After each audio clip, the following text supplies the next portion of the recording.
Blundell. I'm back. So I checked your orders. And because you have more than 200 mLs, we're going to go ahead and do a straight cath on you. So I'm just going to recheck your ID band. Can you tell me your name? Allie Blundell. And your date of birth? 3/12/98.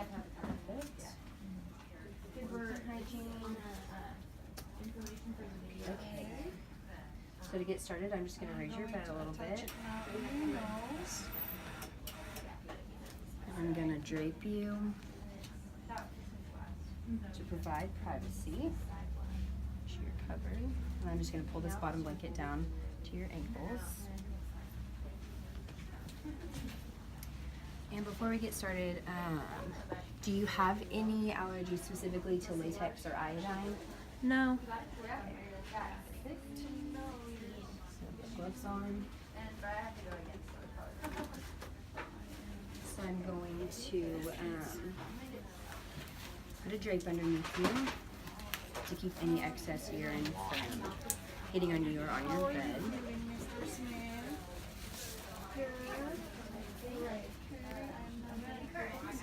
So if I could just have you lift up for me.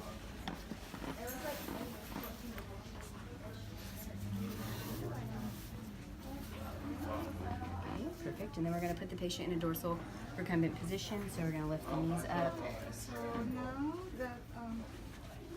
and out.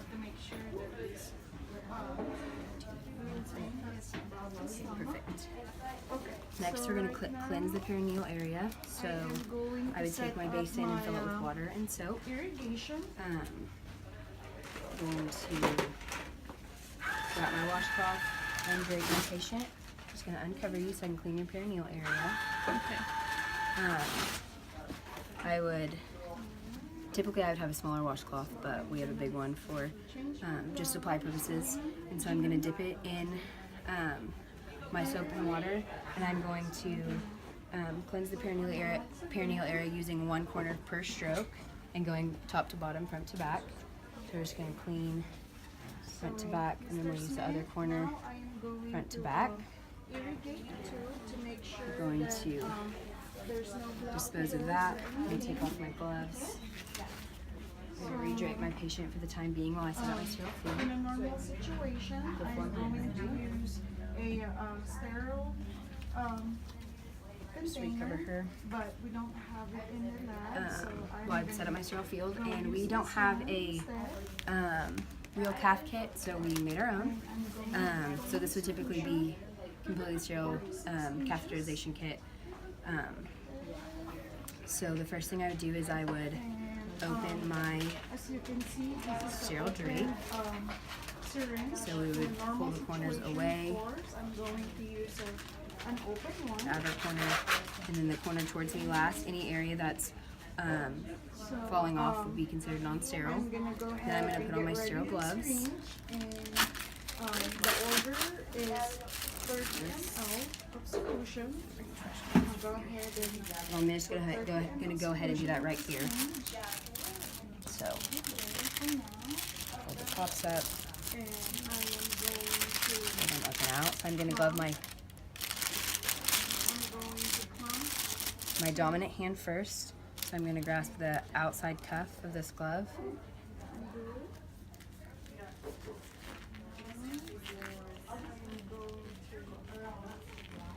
It's really stiff. Okay, and then I'm going to take my dominant hand and I'm going to stick this underneath the glove. I'm allowed to touch the outside of the cuff for right now because it's still sterile, but it won't be sterile once I put this hand in. So I'm going to hold my glove away, hold my thumb away from the glove, and glove my non-dominant hand. And I can adjust it. And I think I accidentally touched the inside of the cuff with this hand, so this hand would no longer be sterile, so I would get a new pair of sterile gloves in that situation. I'm going to flip this cuff over, and then I'm going to throw this away, and then I'm going to get out my sterile contents. So I have my receptacles that I'm using to catch my urine specimen.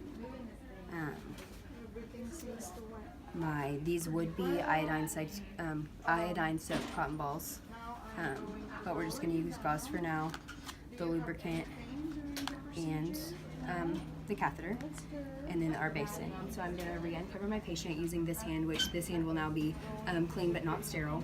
So I'm going to undrape my patient, and I'm going to set the receptacle in between the legs. And I'll put this one in the receptacle to catch the first amounts of urine, and then we're going to cleanse the perineal area with the iodine-soaked cotton balls to sterilize it. So I'm going to use my non-dominant hand and separate the labia, and I'm going to clean front to back with my sterile hand, and then throw my gauze away, 1 stroke per cotton swab. Front to back. Okay. And now I'm going to do the catheterization. So I would tell my patient, this procedure won't hurt, but it might be a little bit uncomfortable. So if it gets too uncomfortable and you can't bear it, just let me know. So I'm going to grab my catheter with my dominant hand, and I'm going to, first I would put lubricant on it, which is right here. We would put the lubricant on it 2 to 3 inches before we inserted it.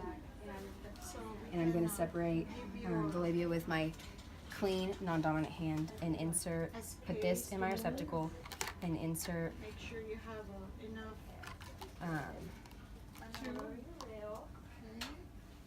Set that back down. Okay. So I'm going to insert this there, and I'm going to insert the catheter 2 to 3 inches into the urethra. And I don't want to push it in if I meet too much resistance. So then I'm going to hold the catheter right here with my clean non-dominant hand and hold this one in the receptacle. Once this receptacle is filled, I will put this in here, hold it with my clean non-dominant hand, and I'm going to move this receptacle and put it on my sterile field with my sterile hand. If there was any urine on the outside of that, this hand would no longer be sterile. So we're going to continue to void. We're going to have the patient take deep breaths and bear down as if urinating. And then once the patient's done urinating, we will slowly remove the catheter. And then we're going to throw it away. And then I'm going to clean the patient again. I would use my basin with soap and water to perform perineal care. So I'm going to wrap it again, dip, clean from front to back, dispose of that. Going to take off my sterile gloves. So stiff. And then perform hand hygiene.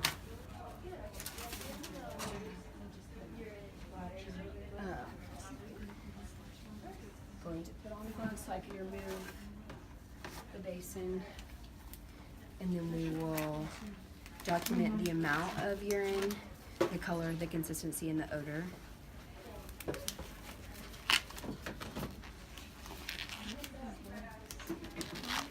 so I'm going to remove this, set it, I'm going to recover my patient, and remove the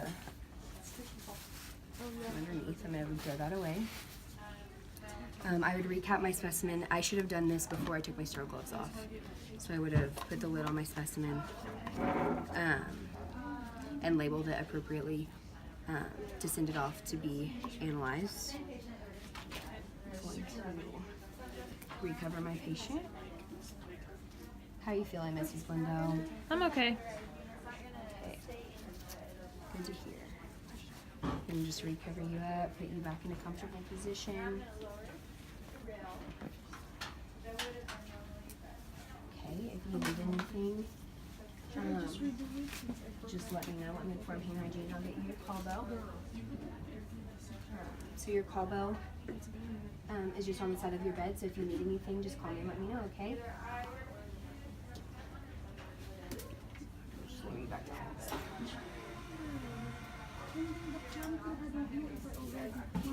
Okay, Mrs. Blundell, let me know if you need anything. Okay.